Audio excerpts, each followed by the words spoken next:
মুঠতে খাম্পায়ে আমাৰ কাৰণে যে কিবা হাৰ্ম কৰিব পাৰিব সেইটো মই কেতিয়াও ভাবা নাই, একো কৰিব নোৱাৰে।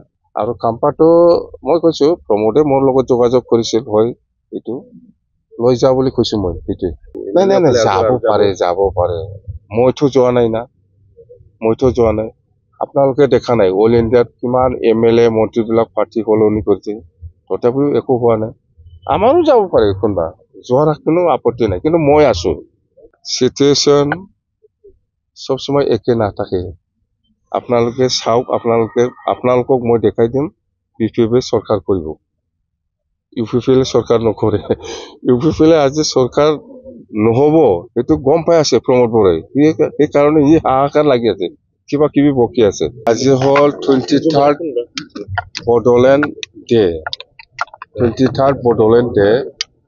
এইটো আমি প্ৰথম কাৰ্যসূচী হিচাপে BTC ছেক্ৰেটাৰিয়েটত বডোফা উপেন্দ্ৰনাথ ব্ৰহ্মক আমি শ্ৰদ্ধাঞ্জলি জনাই আহিছো। ইয়াৰ পিছত আমি নেশ্যনেল ফ্লেগ আমি হোইষ্ট কৰিছো। ইয়াৰ পিছত আমি এতিয়া 2624 যিটো মাৰ্চাৰ্ছ সিহঁতক আমি শ্ৰদ্ধাঞ্জলি জনাই আছো। ইয়াৰ পিছত আমাৰ ৰাজহুৱা মিটিং হ'ব।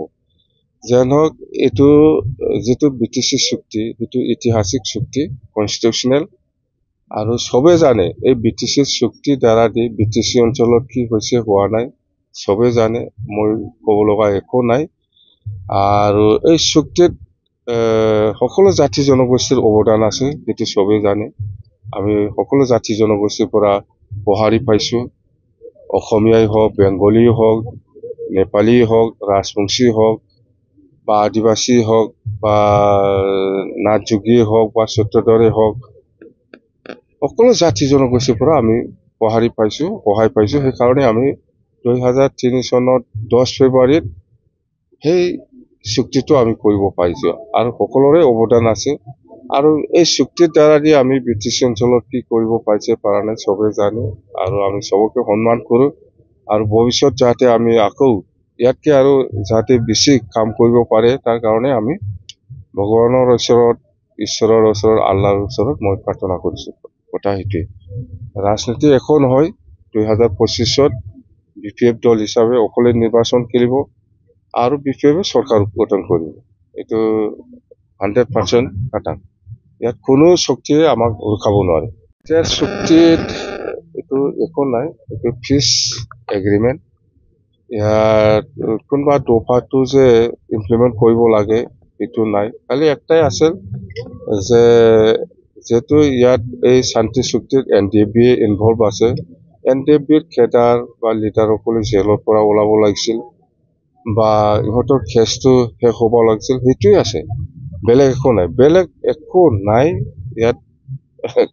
আপোনালোকেই জানে কথা সেইটোৱে। GSPৰ লগত কিবা বুজাবুজি হৈছে নেকি? কাৰো লগত বুজাবুজি হোৱা নাই, আমি আলোচনা কৰিম। GSP যদি আমাক সহায় কৰিব বিচাৰে আমি আদৰি ল'ম, বাছ। খাম্পায়ে UPPত যোগদান কৰি কালেক্টিভ ডিচিশ্যন নোহোৱাৰ কাৰণে আহিছে বুলি কৈছে। এইটো খাম্পাৰ কথা। আজিৰ দিনত 15 বছৰ 17 বছৰ আমি চৰকাৰ চলাই আহিছো একেলগে, খাম্পাৰ কথা এইটো। খাম্পাই বা কি চিন্তা কৰি গৈছে, মুঠতে খাম্পায়ে আমাৰ কাৰণে যে কিবা হাৰ্ম কৰিব পাৰিব সেইটো মই কেতিয়াও ভাবা নাই, একো কৰিব নোৱাৰে, মই আছো। স্যাৰ যেহেতু কৈছে কিবা যোগাযোগ আছে, প্ৰমোদ বড়ো যোগাযোগ নেকি স্যাৰ তেওঁলোকে কাৰ লগত তেনেকে দলৰ মাজতে একো আনিব নোৱাৰে, একো নহয়।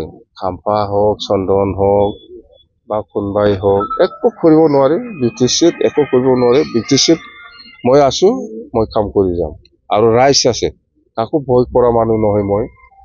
আৰু মই চিন্তাও কৰা নাই BTCত যে কিবা নষ্ট হ'ব, মই ভাবাই নাই। খাম্পা কৈছে কিবা ক্ষতি হ'ব নেকি, চবে ভাবি আছে, কিন্তু ক্ষতি নহয়। আৰু খাম্পাটো মই কৈছো প্ৰমোদে মোৰ লগত যোগাযোগ কৰিছিল, হয় এইটো লৈ যা বুলি কৈছো মই, সেইটোৱে। এইটো এপ্লিকেশ্যন দিয়াৰ লাষ্ট দিনটো 15 তাৰিখ লাষ্ট ডেট, আৰু আছে বহুত হৈছে, আৰু আহিব। সংখ্যাটো কিমান স্যাৰ? সংখ্যাত 40টা সমষ্টিত 120 হৈছে। 120 হৈছে তাৰ আগতে 17টা পাই চৰকাৰ কৰিব পৰা সুবিধা হৈছিল এইবাৰ সিচুৱেশ্যন সব সময় একে নাথাকে আপোনালোকে চাওক আপোনালোকক মই দেখাই দিম ইউপিপিএ চৰকাৰ কৰিব ইউপিপিএল চৰকাৰ নকৰে ইউপিপিএলে আজি চৰকাৰ নহব সেইটো গম পাই আছে প্ৰমোদ বৰাই এই কাৰণে হাহাকাৰ লাগি আছে কিবা কিবি বকি আছে কিন্তু চৰকাৰ বিপিপিএ কৰিব আপোনালোকে নিশ্চিন্ত থাকক আগৰ নিচিনা আপোনালোককো মই ফেচিলিটি দিম দে চিএম ছাৰে কৈছে এইটো ছেপ্টেম্বৰত হ'ব ইলেকশ্যন নাই এইটো ছেপ্টেম্বৰত হয় না এপ্ৰিলত হয় এইটো গভৰ্ণমেণ্ট অফ আছামৰ বা ইলেকশ্যন কমিশ্যনৰ কথা ছেপ্টেম্বৰ হলেও বিপিপিএ চৰকাৰ বনাব এপ্ৰিল মাহত কৰিলেও বিপিপিএ চৰকাৰ কৰিব সেইটোৱে স্যাৰ আপোনাৰ আকৌ জিএলএ বা নাই যাব পাৰে মইতো যোৱা নাই আপোনালোকে দেখা নাই অল ইণ্ডিয়াত কিমান MLA মন্ত্ৰীবিলাক পাৰ্টি সলনি কৰিছে তথাপিও একো হোৱা নাই আমাৰো যাব পাৰে কোনোবা যোৱাৰ কোনো আপত্তি নাই কিন্তু মই আছো আপোনাৰ বোলে নমিনেশ্যন দিবলৈ মানুহ নাথাকা হ'ব পিছত প্ৰমোদ বৰাই কৈছে কমল যাম বা এইবিলাক কথা কৈ দেই তো আপুনি বিচৰা বাতৰি পাব কেৱল নিউজ 18 এপত নিউজ 18 এপ ডাউনলোড কৰিবলৈ স্ক্যান কৰক এই QR কোড গুগল প্লে ষ্টৰতো পাব এই নিউজ 18 এপ